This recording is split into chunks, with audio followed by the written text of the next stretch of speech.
زمون ډېر ملګري ناپوهه ماته یو وایي مخکې کال ما ته ستاسو د هندوانو سره ډېره مینه ده. ما ورته ویل ولې؟ ما ته ویل ریوڼ هم د هندو په نوم باندې کېښودو دا خو ریوڼ خو هندو ته ویله کېږي، دیوبند خو شیطان ته ویله کېږي، تاسو هم د شیطان په نوم باندې کېښودو. ما ورته ملګري ته غلط شوی، ریوڼ زموږ تبلیغي مرکز نه دی نوم، ریوڼ د هغه علاقې نوم دی چېرته چې دا مرکز جوړ شوی دی. دیوبند د هغه علاقې نه دی نوم، دیوبند د مدرسې نه دی نوم، دیوبند د هغه علاقې نوم دی چېرته چې دا مدرسه جوړه شوې ده.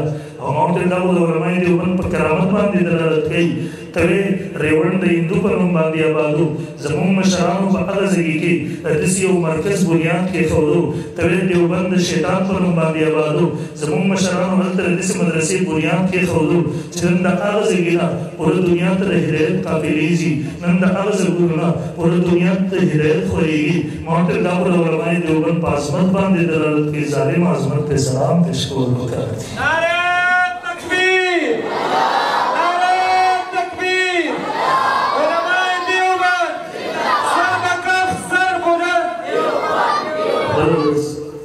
یو پوز ما ته چا راولی و مخکې کال مکه مکرمه کې ما ته یو کس تپوس وکړو غیر مقلد غوندې شکل کې و. ما ته ویل د دیوبند معنا درځي. ما ورته څه معنی ده؟ ما ته ویل د دیو معنا د شیطان، د بند معنا د بنده، یعنې دیوبند ویل کېږي نعوذ بالله د شیطان بنده. ما ورته ویل ښه د دیو معنا شیطان، د بند معنا بنده ده. په کومه ژبه کې یو لغت حواله راکولی شي؟ چوپ شو. ما ته ته ووایه څه معنا ده؟ ما ورته ویل د دیو معنا شیطان په قول ستا، د بند معنا ما ورته د دې کتابونو حواله ورکړله. ما ورته د بند معنا د باد نه تړل، د دیوبند معنا د شیطان تړل. او ما ورته زه ماخذ هم درو د دې روایت په دې باب کې علماو نقل کړي دي. په دې وخت کې دلته مدرسه نه وه جوړه شوې، یو مستجاب الدعوات بزرګ تېرېدو، دلته دوه درې ورځې هغې قیام اختیار کړو. هغه د علاقې خلک ورته راغله، ورته یې حضرت جي په دې ځای کې یو دیو دی په جناتو کې، ټوله علاقه هغې نه پریشانه ده، تنګه ده.